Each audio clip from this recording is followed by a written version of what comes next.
আজকে রান্না করব মাছের ডাল বা মাসকলাই, তোমরা যেটাই বলো, তো সেটাই রান্না করব। তো খুবই সহজভাবে রান্না করব মাছের ডাল। অনেকেই রান্নার প্রসেস জানে না, বিধে মাছের ডাল খেতে চায় না। আমাদের নোয়াখালী অঞ্চলে আবার বলে মাসকলাইয়ের ডাল। তো এখানকার ঢাকার অঞ্চলে মানুষ বলে মাছের ডাল। প্রথম তো আমি চিনতেই পারিনি মাছের ডাল যখন বললো।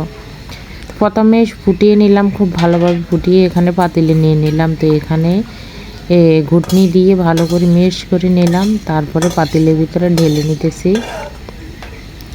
পাতিলে ডাল রান্না করলে কিন্তু অনেক আমার কাছে ভালো লাগে। মানে ঘুরতেও অসুবিধা হয় না, খুব ভালোভাবে হয়। আমার মনে হয় আন্দাজটাও খুব ভালোভাবে পাই সব কিছুর।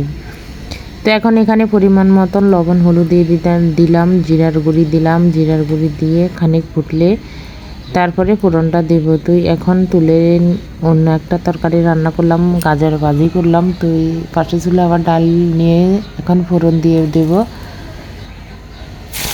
ডাল কিন্তু একদমই ঘন করব না, পাতলাও করব না। এখানে দিয়ে দিলাম ফোড়নের তেজপাতা, শুকনো লঙ্কা, পাঁচফোড়ন, আদা করিয়া থেকে এখন পাতিলের ভিতরে ঢেলে নিলাম। তো এখন দেখাচ্ছে পাতলা। তো আরও অনেকক্ষণ ফুটানোর পরে একটু যখন ঘন হয়ে আসবে তখনই ধনে পাতা দিয়ে নামিয়ে নেব। তো ডাল দেখো একদম কাঁচা লঙ্কা গলে গেছে, হয়ে আসছে। এখন ধনে পাতা দিয়ে নামিয়ে নেব।